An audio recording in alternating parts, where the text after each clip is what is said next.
At this point, our entire system is laid out in front of us. Now everything is still loose. We're still able to move the shafts back and forth, spin around, move the pruning brakes around. Everything is almost finger tight, not quite finger tight. About half turn backed off from that, including the motor.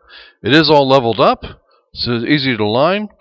The last couple of components we have to add is the Lovejoy connection here, basically our flexible connection between the shaft and the motor shaft. We'll add that last and talk about those considerations.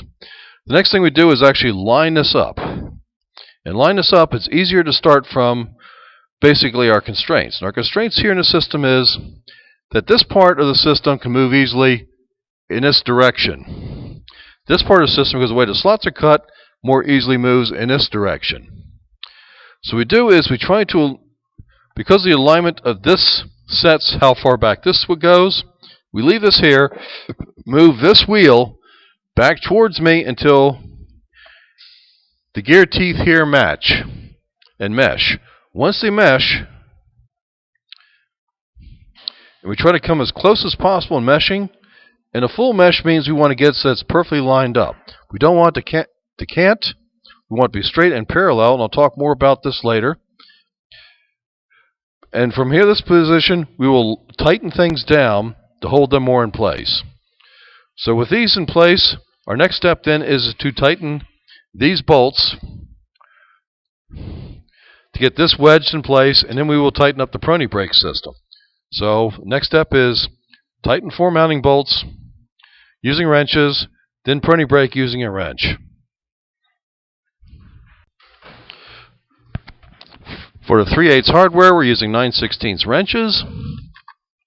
And I'll go ahead and tighten these down. Using, of course, for torque purposes, ordinarily we go crisscross, but the reality is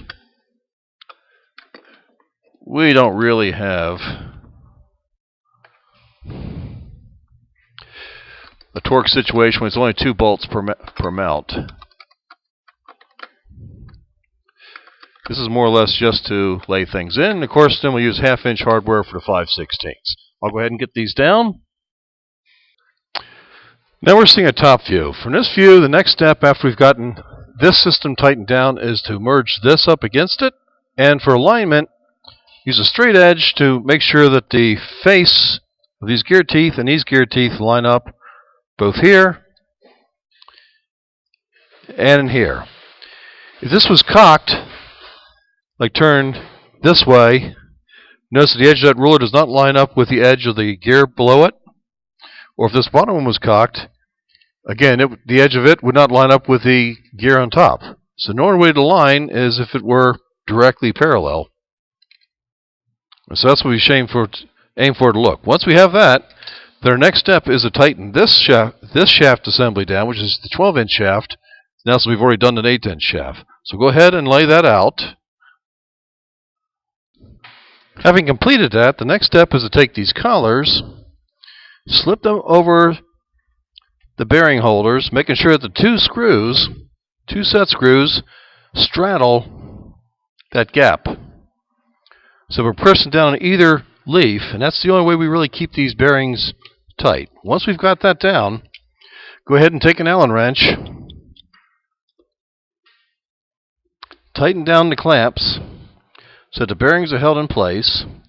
Again, I usually like to start from the pruning brake end or the driven end and work my way back to the motor. It's almost always easier to work from the load going back, because the load usually is a fixed item that's very large in practice.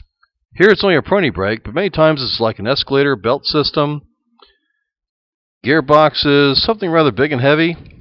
That's why we need a motor to push on it.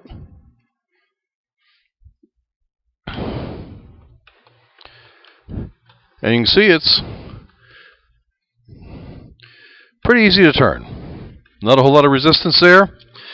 We'll move on to this end where we do the same thing. Take the 2 clamps, move them to straddle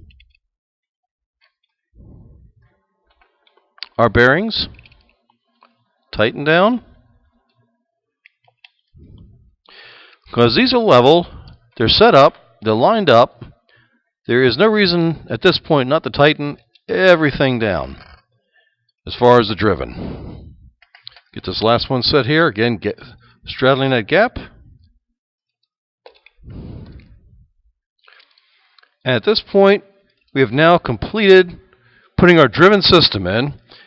And the next step we will do is to connect the motor over on this side. Next step is to connect the motor to the driven. We'll do that in the next video.